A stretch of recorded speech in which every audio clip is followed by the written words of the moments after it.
Makibalita po tayo muli sa aktibidad ng Mayon Volcano. Makakasa po natin si PHIVOLCS Director Renato Solidum. Director Solidum, magandang tanghali. Si PR Tanghel po ito. Magandang tanghali, Pia. Director, ano na po yung latest doon sa volcanic activity ng Bulkang Mayon? Pagkatapos po ng pagsabog kahapon ng alas 8 ng umaga, wala pong sumunod na anumang activity. Ang nai-record po ng ating seismic network dyan sa paligid ng volcano, walang volcanic earthquake pero may dalawang rockfall event. Ibig ko sabihin, may nahuhulog ng mga bato doon sa upper slopes ng Mayon Volcano. So, pero Director, masasabi po ba natin kung mangyayari po ulit ito? Well, hindi natin inaalis na posible pang mangyari uli ito. Pero kung kailan, mahirap sabihin kasi kailangan uli na magkaroon ng pressure doon sa crater ng Mayon para magkaroon na din ng phreatic activity. Yung mga nakarang pagsabog ng Mayon, in 2009 and in 2006 na mga eruptions prior to those, nagkaroon ng mga ashfall events din or phreatic explosion events. Ang pagitan minsan ay linggo, buwan o minsan isang taon.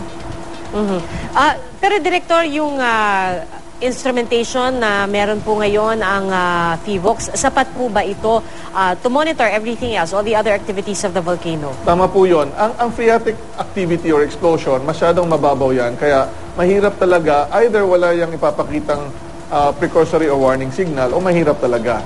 Ang Mayon Volcano, isa na sa pinaka-instrumented na volcano all over the world.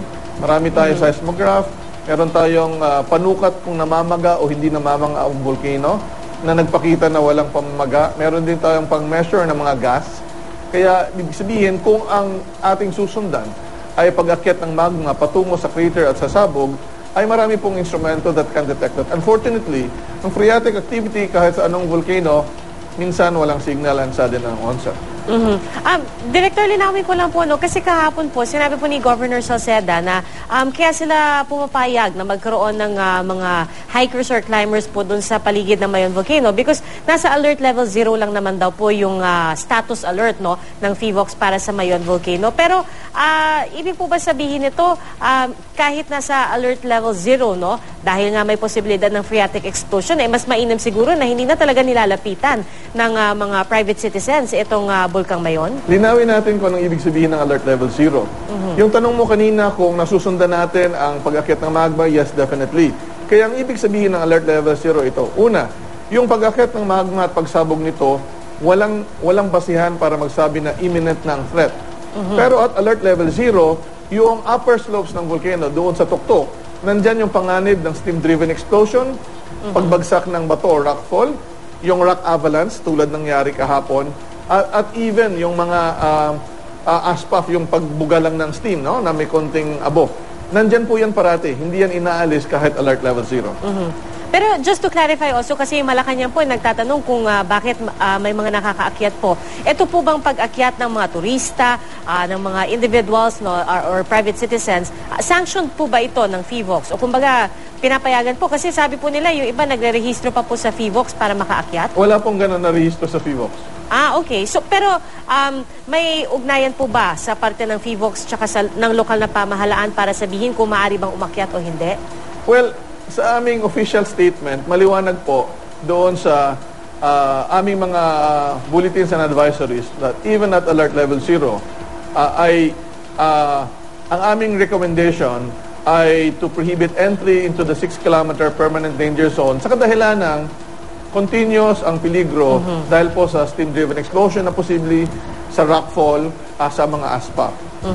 Alright, naintindihan po namin yun. Pero, sige, Director, maiba po tayo ng kaunti, no? Yung phreatic explosion na nangyari nga po kahapon, may kinalaman po ba ito sa nararanasan po natin ngayon, yung matinding init ng panahon? Wala po. Ang contribution lang ng panahon dyan, yung tubig ulan na pumapasok sa loob. Gusto ko ring linawin na yung nangyari sa mga trekker, hindi mismo sa explosion, at yung explosion ay nagbuga ng malalaking bato. Hindi po yon. Yung mga batong nasa gilid ng volcano, dahil mahuna na po yon, nung gumalaw, nahulog. At unfortunately, kung ang ginagamit nilang daanan ay yung mga gali o kanal, yun po yung pinakadelikadong lugar. Okay. Yun nga po sinasabi ng aming reporter, minsan yung nadadaanan po nila, yung talagang makikipot na lugar. So, hindi po directly because of the phreatic explosion yun nangyari. Consequence po yun ng phreatic explosion. And kahit po walang explosion, may mga nahuhulog pong bato dyan. Director, pag sinabi niyo po na ang Mayon ay isa sa mga most well-documented or most monitored volcanoes in the world, ito po ay dahil nga po sa isa itong aktibong bulkan. Tama po yun, kasi 50 times na siya sumabog since the 1600. And alam naman natin na dahil parang madalas siya sumabog, yung mga bato sa ibabaw ay mainit, hindi yan nawawalan ng init. Kaya yung usok na nakikita natin sa Bulkang Mayon ay patuloy.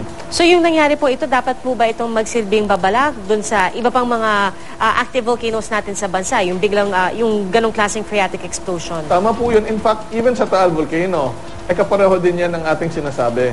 Na kahit seemingly, walang pinapakita ang Taal na intensification ng volcanic activity, at talagang posible na magkaroon ng mga steam blast, steam explosion, phreatic explosion, sa lugar na kung saan may sumisingaw na mga usok, lalong-lalo na doon sa main crater. Kaya nga din sa Taal, bawal pumasok sa loob ng main crater area.